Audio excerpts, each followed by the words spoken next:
Welcome to the Christian Life Coach Podcast. I'm Shanna, your Christian life coach.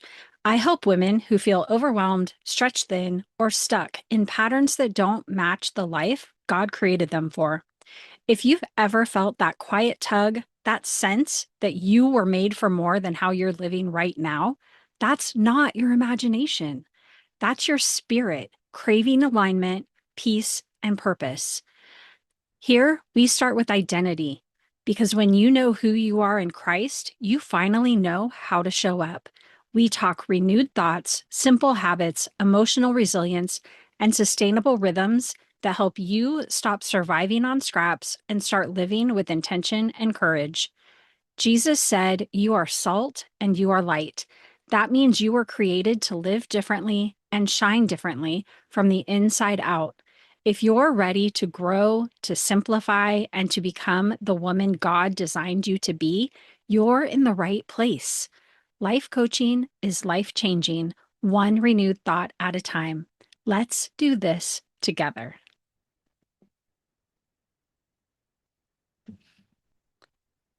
Welcome to week 2 of February 2026. If you're following along in real time, that's where we're at in the time and space of of life. So February, since it's the month of love, the month of Valentine's Day, um, I am talking about relationships. Last week, the topic was your relationship with yourself and how your relationship with yourself really influences, determines the level to which you can relate to other people. And really, your relationship with yourself begins with what you believe to be true about God, about what God says about you. So last week was all about your relationship with you. And that, besides our relationship with God, that really is our most important relationship because it determines how we show up. It determines um, the level to which we allow ourselves to be in relationship with other people. So if you don't have that sorted out, that should be the place to start. Excuse me while I take a drink of coffee. And also, if that's where you're at and you really are kind of, don't really know which way to go with that, I would love to chat with you on a right fit call and talk about how coaching can help because I believe that life coaching changes everything for the better.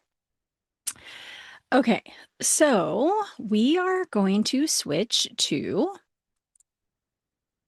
our relationship with other people and just like our relationship with ourselves and how we think about ourselves and what we believe to be true about ourselves determines the relationship that we have with ourselves, the same is true with others. Our beliefs, our thoughts shape our connection, they create conflict, and they also lead to freedom when we're thinking about other people. So we we don't we don't experience other people as they are. We experience other people through what we believe about them. How you think about other people determines how safe you feel around them, how much resentment you carry towards them, how honest you're willing to be with them, and how connected or disconnected your relationship feels. And We are not talking about blaming other people.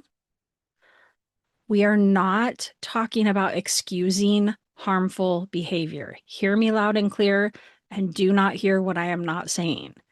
This is not addressing people that are behaving in a way that is harmful and unsafe. This is for people in relationships with others that are just people, not intentionally hurting, not um not in harmful patterns. That's a different conversation. This conversation is about reclaiming your emotional and relational agency. What is within your control? That is any time that I learn or remind myself, oh, I actually can control this. This is within my ability to manage, to change, whatever it is. That is always such good news to me. Because if it's something that I can do, then I want to figure it out. I want to focus on it. I want to do it. I want to be intentional. I want to be purposeful. Also, sometimes it's good news to me when I remind myself of what is not in my control and I can let it go. That is not for me. That is either God's business or somebody else's business, but it is not my business. And I have no ownership over it. So I fire myself from that job. So a relationship is the experience that we have with someone else. Last week, we talked about our relationship with ourselves. So our experience with ourselves, our experience with God, our experience with our family of origin, our experience with friends, our experience with our husbands, our experience with a boyfriend or a significant other, our relationship with our children at every age and stage. So a relationship is the experience that we have with another person. And that experience is created internally.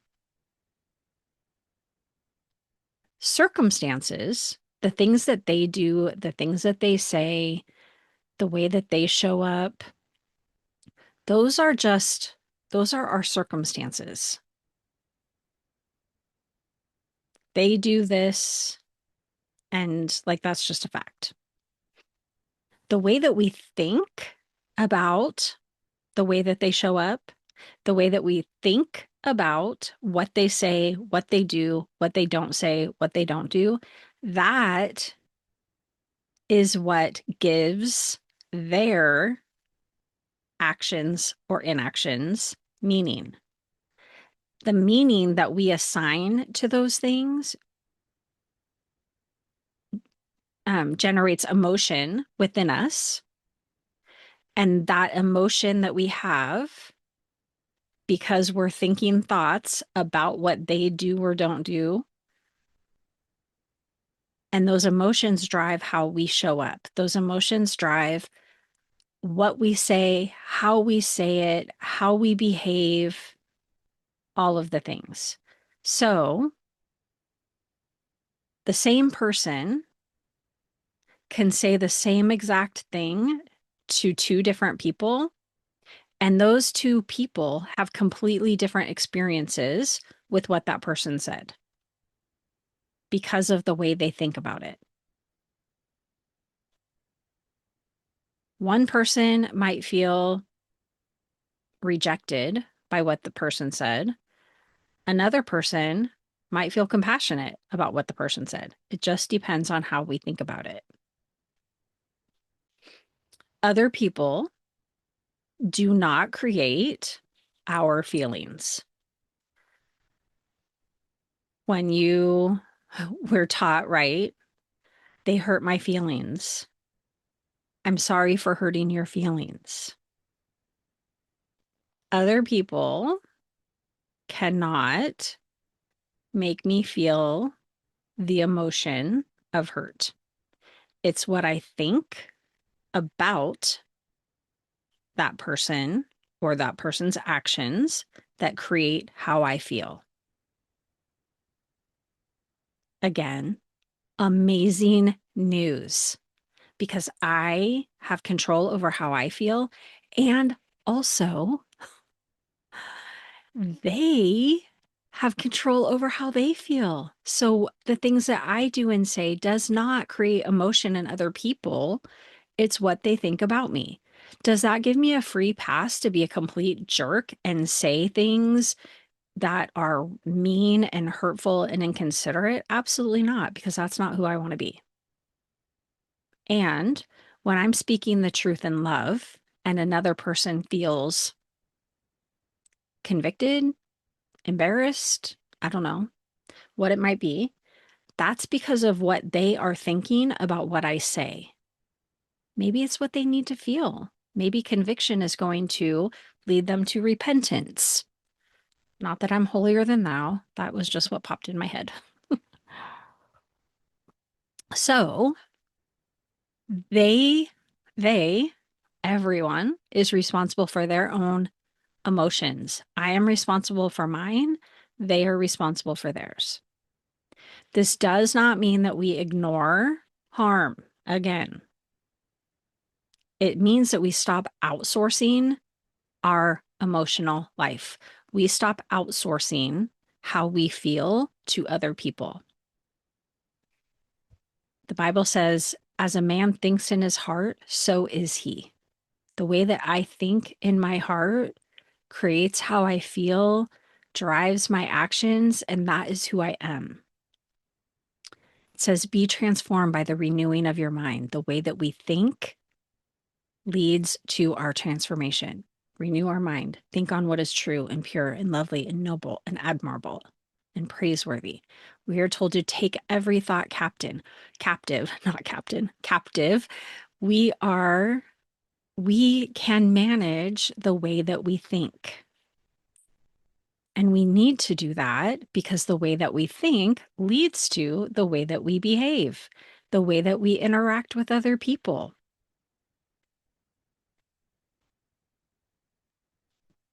So, one of the ways that we outsource, or we think we're outsourcing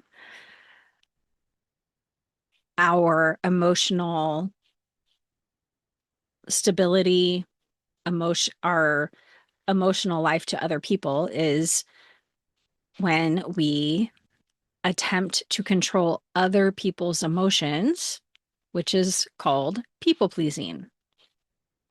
People pleasing is believing that you can control how somebody else feels by the way that you behave. If I do this, then they will feel this. Or if I do this, then they won't what? Get mad at me, be hurt, whatever it is. And people pleasing is exhausting. People pleasing is dishonest. It prevents real connection because when we're people pleasing, when we are not being our true, honest self because we want somebody to feel some specific way, we are not relating to that person as our true self, as who I really am, as what I really believe, or as what I really want. And there are lies underneath that are telling me if I do enough, then they're going to be okay. If they're upset, then I failed. I'm responsible for their emotional state. And that's not true. None of those things. You cannot make anybody else feel anything else, and nobody else can make you feel emotionally anything else. People pleasing is not kindness. It's it is fear based, and it's dressed up as goodness, as nice. So that is one thing that gets in the way of genuine connection and relationship with other people. Another thing that gets in the way of our genuine connection with other people are our expectations. In coach speak, sometimes we call this the manual.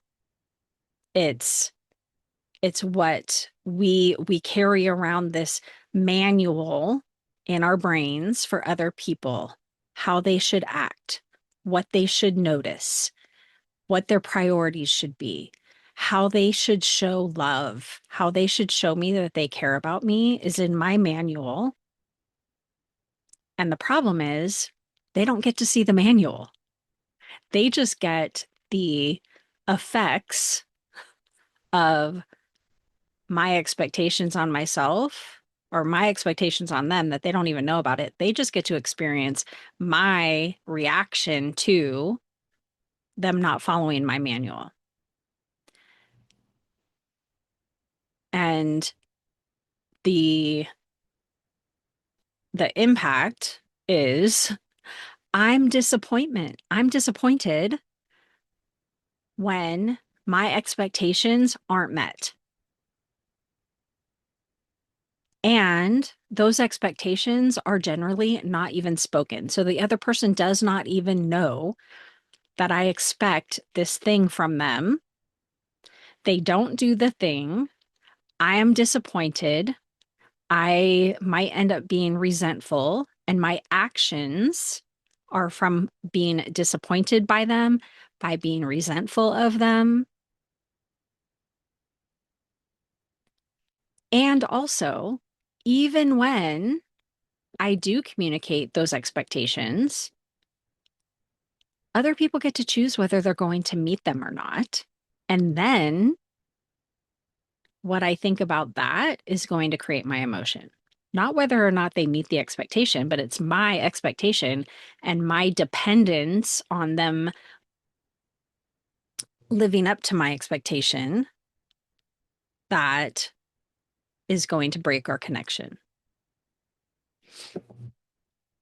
So we say it a lot, people are going to people.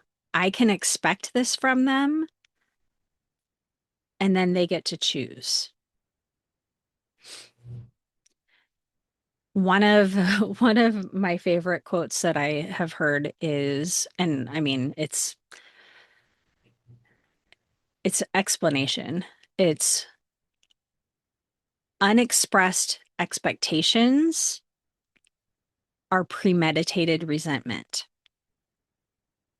So when you expect something from somebody and you do not communicate that with them, then resentment is pretty much guaranteed.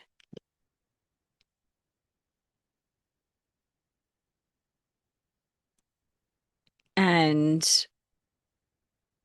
when we even communicate our expectation and then they don't live up to it, they choose not to do the thing, then if we're resentful about it and punish them, really, then we're being manipulative in that way too. So it really is, it's what we think about what they do that determines how we feel. And I will, along the lines of expectations too, it's really closely related to boundaries, I guess. And I just want to um state for the record that when we set boundaries for other people, we think we're setting them for other people. Really, we set boundaries for ourselves. When we talk about boundaries in the true sense of the word, we, a boundary is a wall that we build or a fence that we put up or maybe a door, and that's ours. So when I say I'm setting a boundary with somebody, what that means is if this person does this thing, then I'm going to do this. If if a person is yelling at me and we're on the phone, I'm going to hang up the phone. If somebody walks up and gets in my face, I'm going to walk away. If if I'm in a house with somebody and they light up a cigarette, I'm going to walk out of the house. So it's not telling other people what they have to do. It's communicating what I'm going to do in response to whatever that is. I don't feel like any of those were really good examples, but you get the idea. Another thing that gets in the way of relationship with other people and connection is comparison. Comparison, which also I have I have thoughts about because I'm kind of a word nerd. And in high school English, we were taught to compare and contrast. So comparison was always looking for what we have in common, and contrasting was looking for the differences. So really, we're not comparing, we're contrasting. But that's beside the point. I'll just go with the common phrase that we use, which is comparison. Comparison truly is the thief of joy. It's measuring yourself against someone else, and it always creates either you being in a place of superiority to that other person or inferiority. It never leads to connection. It's always setting one person up above the other person. It's not a neutral observation, it is judgment. You're either judging yourself as better or as less than somebody else. And some helpful ways to kind of when you notice that you're falling into that trap of contrasting yourself with other people and either falling short, which is usually what happens, or even setting yourself above that person, which we don't want to do that either. Curiosity. What if you could just be curious? Oh, isn't that interesting that they, whatever it is, and how could you learn more about that? How could you just be curious and interested?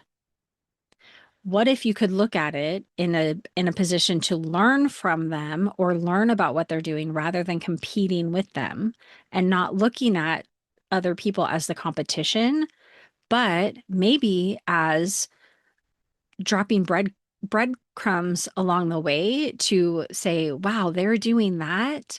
That looks amazing. I wonder what it took them to get there and learning the steps along the way. Inspiration rather than attacking yourself. Oh my word. And this really is how I try to look at it. Like if I see somebody and I'm like, that is amazing. I'm like, if they can do it, I can do it. Right? Realistically. I'm not going to be, I don't know.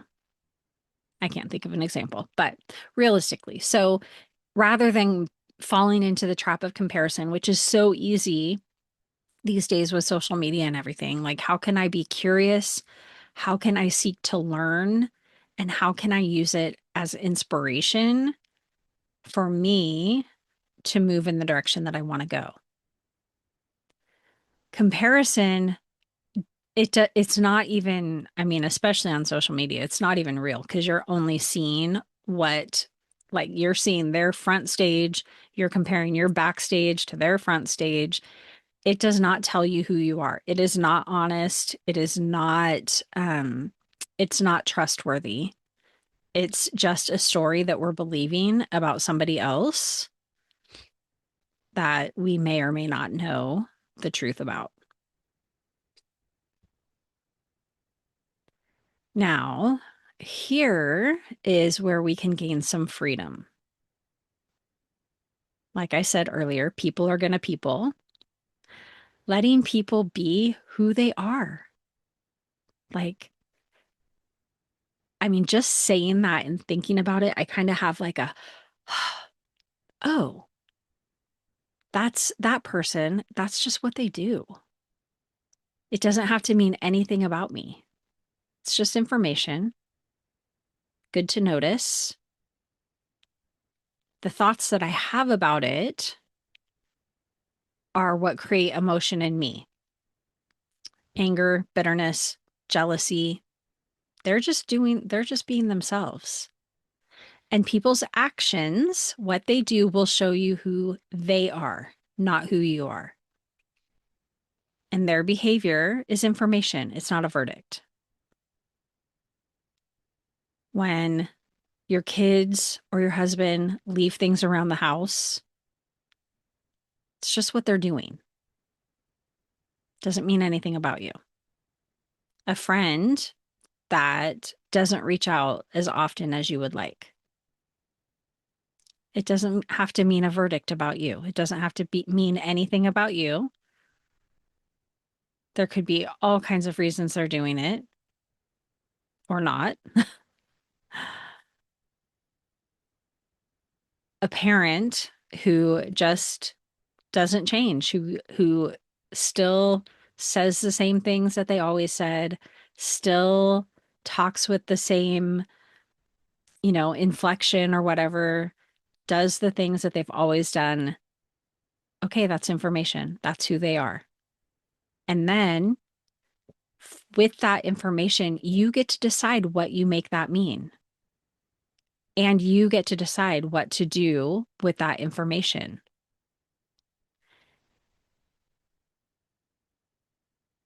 And when you do that on purpose, that leads to responding rather than reacting. You're seeing clearly, you're understanding, and you can respond intentionally and not react emotionally. This is relational maturity.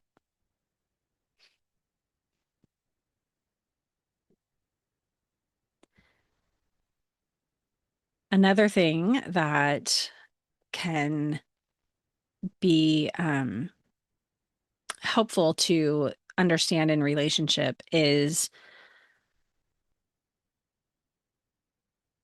who my identity based on other people's opinions, allowing other people's opinions to impact who I am, how I show up, what I do. Even Jesus asked, who do people say I am? Like, what's word out on the street? What are they saying about me? And then who do you say I am? Who am I to you? And he was not crowdsourcing. He wasn't like, oh, who are they saying that I am? Because that's who I need to keep being. It was, are they right about me? He wasn't building his identity based on opinion. He knew who he was. He knew whose he was. He knew his purpose. And people got to be wrong about him. So other people's opinions don't necessarily have to shape us. We can just know, oh, there are going to be people that are wrong about you.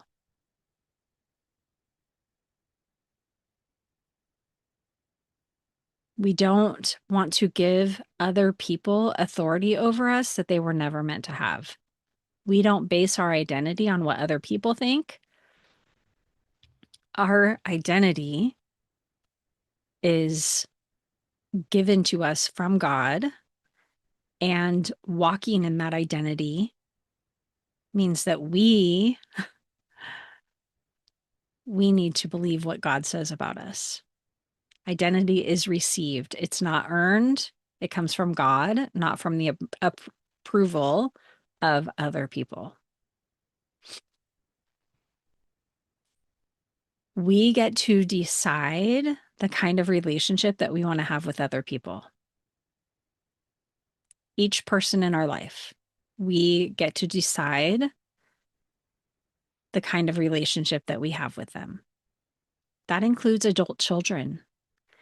And I often hear from women who are estranged from adult children.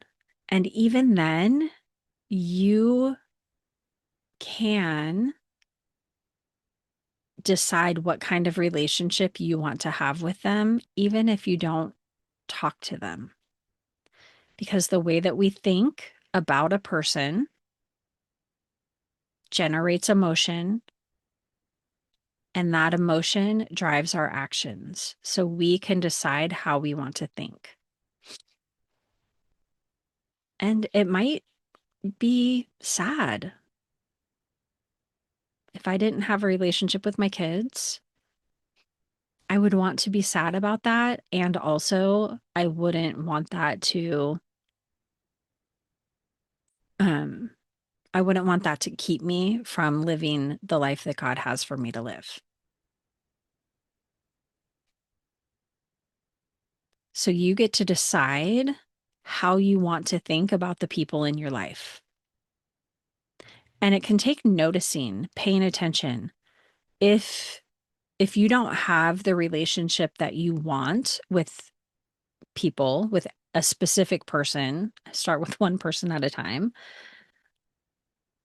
then look at how you're thinking about them. What are the thoughts that come up on repeat when you think about that person? What's the emotion that's being generated by those thoughts that you're thinking? And how does that emotion drive your action? Is it driving you towards connection or away from connection? How do you want to feel about that person, regardless of what they do or say or don't say? What do you need to remind yourself about them to feel that way?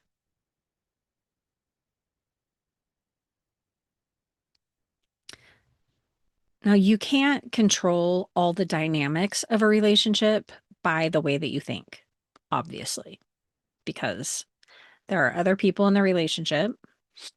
So you can't control what happens all of the time, but you can control how you show up. You can control your posture. You can control your responses. And it applies to living relationships that you're in right now. It applies to strained relationships, relationships that you don't even have anymore. Maybe that ex-boyfriend from high school or the mean girl from high school. It even applies to relationships with people that are no longer here. You get to decide. It's not easy, but it's worth it.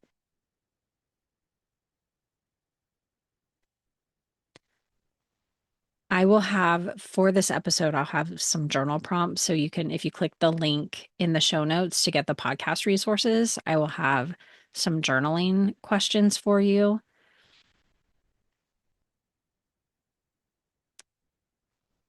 And some of the things to start thinking about, and pick a person, pick a relationship that you want to work on. What am I believing about this person? How does that belief make me feel? How does it change how I show up? Is this belief even true? Is it helpful?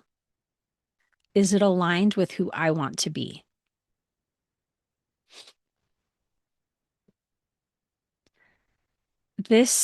So all of this, as I wrap up, the intent behind this episode is to reinforce that you are not powerless in your relationships.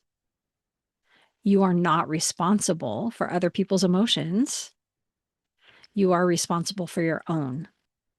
for the way that you think, the way that you feel, the way that you show up, the level to which you're living in integrity with yourself in your relationships. Renewing your mind is how relationships change. One belief at a time, one interaction at a time. Notice how you're feeling. Notice what you're thinking in the situation that's leading to that emotion. And then decide, how do I want to go forward? That is how relationships are transformed. There's so much more. This is a good beginning. So definitely go to the show notes and click on the podcast resources link to get the journal prompts. If this is an area that you want to work on with anybody, relationships in general, or if you have specific relationships that you are like, yeah, I need to work on that, it's there for you. And like I said earlier, if you want to dive into this one-on-one in private coaching, schedule a call, schedule a right fit call. The link is also in the show notes for that. And we can do this work together on a more private, personal, specific basis. Thank you for being here. Remember that life coaching is life changing, one renewed thought at a time.